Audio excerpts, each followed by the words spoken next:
So the story that Lindy read just a few moments ago is a familiar one. We hear this story a lot. Thousands upon thousands of people have gathered, and Jesus is going to feed all of them with a couple loaves of bread and a few fish.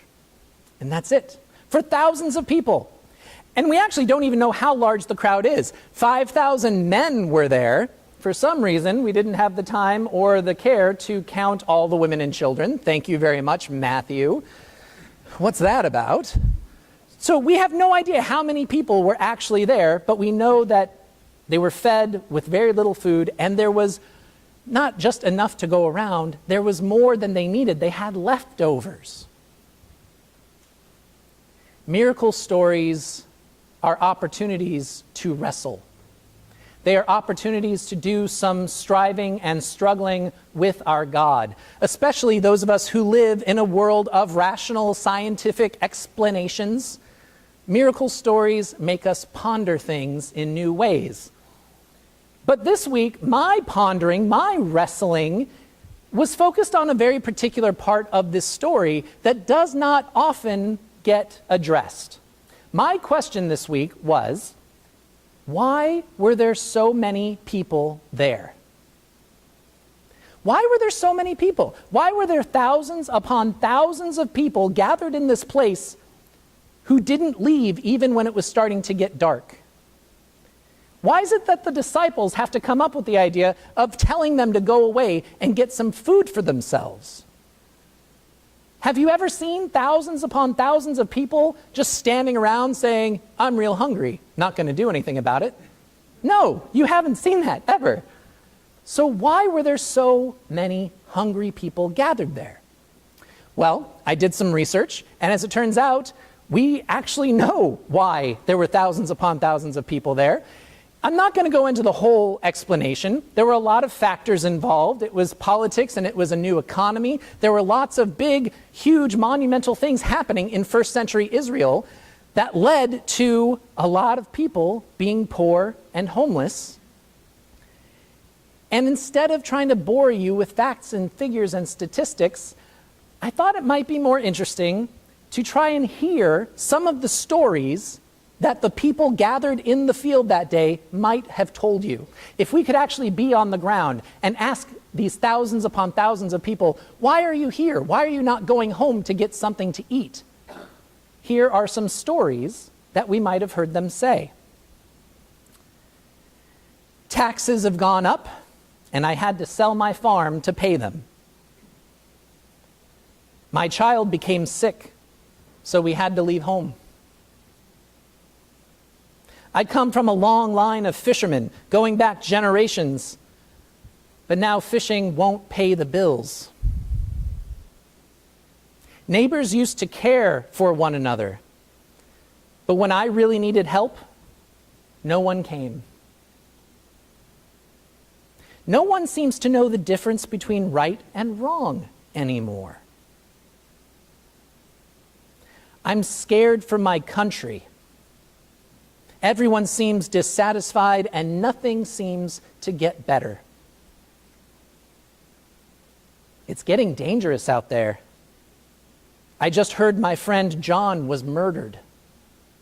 I am terrified. I've had to start choosing between eating and paying the bills.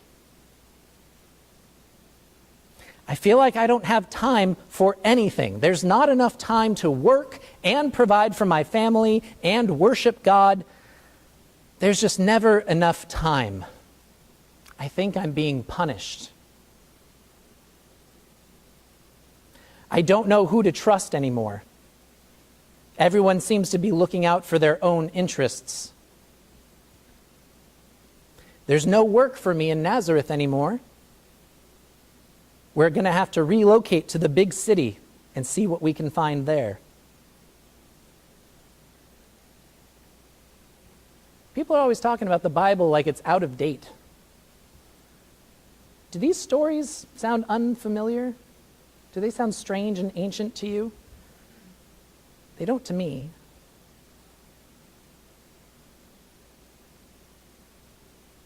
We turn to Scripture because the human condition has not changed, and the world we live in hasn't changed all that much.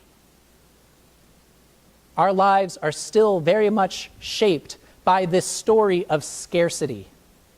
There's not enough.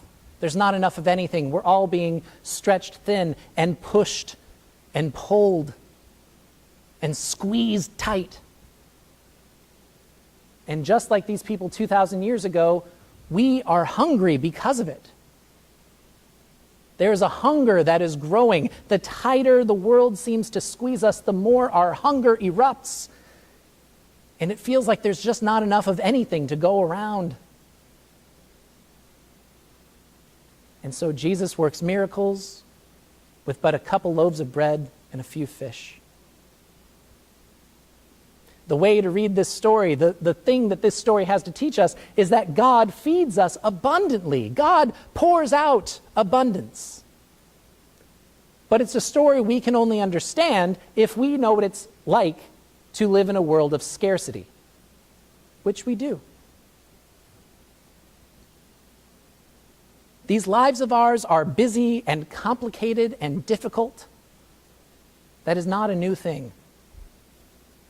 The world in which we live is chaotic and dangerous. That's not a new thing either. We're working hard with diminishing returns for our hard work, having to make do with less and less. Friends, that's not new. Our world seems to be governed by a small handful of people who seem more interested in themselves than the people in their care.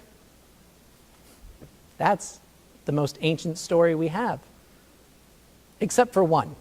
There's one story that is more ancient than that has been being told since the beginning of time, and that is God pours out love and joy and celebration and life in abundance for all people.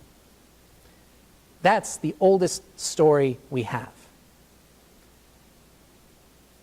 But there's a possibility that that is a new story for you. It's one thing to hear this story. It's one thing to hear about a miracle. It's another thing to experience abundance. It's another thing entirely to show up to where we didn't think there would be enough or there wouldn't be anything at all and find that we have more than we need. And friends, that is the story that you are invited to be a part of every time you come to this church. You are invited to be part of the story that says, no matter who you are, we have space for you, we have food for you, we have everything you need right here in our midst. And it's a story we don't just hear about. It's a story we get to partake in. It's a story we get to tell and retell every single time we are gathered. So friends, whether this is the first Sunday you are hearing this news, or if it is the umpteenth Sunday that you're hearing this news, hear it again. God is for you. Love and life in abundance is for you. Here, together, at this table, God has shown us how it works. It is our story.